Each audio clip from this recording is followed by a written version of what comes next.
दुनिया की पहली ऐसी औरत जिसकी डिलीवरी डॉक्टर या नर्स ने नहीं बल्कि गौ माता ने की। दुनिया की पहली ऐसी औरत जो अपने पति की भी मां बनी। उनके जीवन में ऐसा क्या हुआ जो जलती चिता पर रोटी सेक कर पड़ी। एक ऐसी औरत जिसके 1400 से ज्यादा बच्चे, 207 जमाई और 36 बहुएं हैं। आइए इन सभी सवालों के जवाब जानते हैं इस वीडियो के अंदर। इस वीडियो को एंड तक सुनते सुनते आपके जीवन में 360 डिग्री का चेंज आ जाएगा। करुणा की अपार शक्ति, संघर्ष से लड़ने वाली, खुद भीख मांगकर दूसरों को खिलाने वाली। जी हाँ दोस्तों, हम बात कर रहे हैं सिंधु ताई सपकाल की। महाराष्ट्र के वर्धा जिले में रहने वाली सिंधु ताई ने गरीब परिवार में जन्म लिया। ना पहनने को कपड़े मिलते और ना ढंग से रोटी खाने को मिलती। सिंधु ताई अपने जीवन में पढ़ना तो चाहती थी पर गरीबी और लाचारी की बेबसी से पढ़ ना सकी। 10 साल की सिंधु ताई की शादी 35 साल के आदमी से हो गई। उनके पति जो जमींदार और वन विभाग की गाय चराते थे, वो उनका गोबर उठाती थी। उन्हें गोबर उठाने के पैसे नहीं दिए जाते थे। इस बात पर सिंधु ताई का झगड़ा जमींदार के साथ हो गया। अंत में कलेक्टर साहब ने उनको न्याय दिया और उनको गोबर उठाने के पैसे मिलने लगे। जमींदार ने सिंधु ताई से बदला लेना चाहा। सिंधु ताई 9 महीने की गर्भवती थी। जमींदार ने सिंधु ताई के पति से कहा कि तुम्हारी बीवी के पेट में जो बच्चा है वो मेरा है। उनके पति को उनके ऊपर भरोसा नहीं था। इस बात से क्रोधित होकर उसने सिंधु ताई के पेट पर लात मारी। सिंधु ताई बेहोश हो गई। बेहोशी की हालत में उनके पति ने सिंधु ताई को गाय के तबेले में छोड़ दिया। अंदर जितनी भी गाय थी सभी गायों को खोल दिया। लेकिन भगवान का करिश्मा देखिए, उनको किसी भी गाय ने कोई नुकसान नहीं पहुंचाया, बल्कि गौ माता ने उनकी रक्षा की। गर्भवती सिंधु ताई को जब होश आया तो देखा दुनिया में उनके बच्चे ने जन्म ले लिया। उनके पास एक गाय खड़ी थी जो बाकी गायों को पीछे हटा रही थी और तेज तेज रंभा रही थी, मानो ये कह रही हो कि उठ बेटी, तूने भी एक बेटी को जन्म दिया, अब उठ जा। सिंधु ताई ने बच्चे को जन्म तो दिया, अब उनके पास कोई सुविधा नहीं थी कि वो गर्भनाल को कैसे काटे। उसने पास में पड़े पत्थर से 16 बार पत्थर को मारकर अपनी गर्भनाल को काटा। पति ने घर से बाहर निकाल दिया।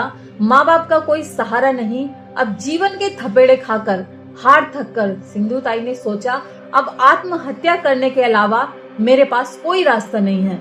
सिंधु ताई रेलवे लाइन पर जाकर बैठ गई कि वो अब अपने प्राण त्याग देगी, पर बच्चे का चेहरा देखकर उसका मन बदल गया।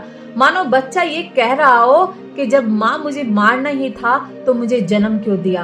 अब सिंधु ताई अपने बच्चे का भरण पोषण करने के लिए भीख मांगने लगी। खुद का भी पेट भरती, अपने बच्चे का भी पेट भरती और दूसरे भिखारियों को भी भीख मांग करके खिलाती थी। सिंधु ताई के जीवन में ऐसा भी दिन आया जब उन्होंने शमशान घाट पर जाकर जलते मुर्दे के ऊपर रोटी सेक करके खाई। अब सिंधु ताई ने प्रण लिया कि ना तो वो मरेगी ना डरेगी, अब वो जिएगी अपने लिए भी और दूसरों के लिए भी। महाराष्ट्र की सिंधु ताई गाना गाकर भीख मांगती थी। ऐसा करते करते उन्होंने 6 अनाथ आश्रम खोले जिसमें 1400 से ज्यादा बच्चों को गोद लिया। उनकी माँ बनी। आज उनके 207 जमाई हैं और 36 बहुएं हैं और पोती पोतों की तो गिनती नहीं। कामयाब होने के बाद जिन ससुराल वालों ने पत्थर मारकर उन्हें घर से बाहर निकाला था, आज वही उन्हें फूल बिछाकर बुलाने लगे। उनके पति को अपने करे के ऊपर पछतावा हुआ क्योंकि अब उनके पास जीने का कोई सहारा नहीं था। वो बुजुर्ग हो चुके थे। तब सिंधु ताई ने उन्हें सहारा दिया, उनको माफ कर दिया और कहा कि चलो मेरे आश्रम में चलो, वहीं पर चलकर रहना, पर मेरे पति बनकर नहीं, क्योंकि अब मैं किसी की पत्नी नहीं हूँ। अब मेरे पास सिर्फ एक रिश्ता है और वो है माँ का रिश्ता। अगर बच्चे बनकर मेरे आश्रम में रहना चाहते हो तो रह सकते हो। सिंधु ताई के पति भी अब उनके आश्रम में बच्चे बनकर रहने लगे।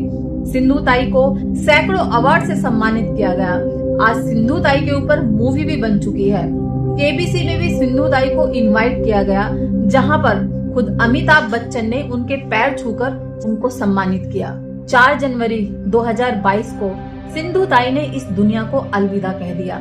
दोस्तों, यह थी सिंधु ताई के संघर्ष भरी कहानी। उम्मीद करती हूँ कि आपको ये कहानी पसंद आई होगी और आपको भी कहीं ना कहीं एक मोटिवेशन मिला होगा कि हमारी लाइफ में तो कुछ भी दुख परेशानी नहीं है जो उनकी लाइफ में थी।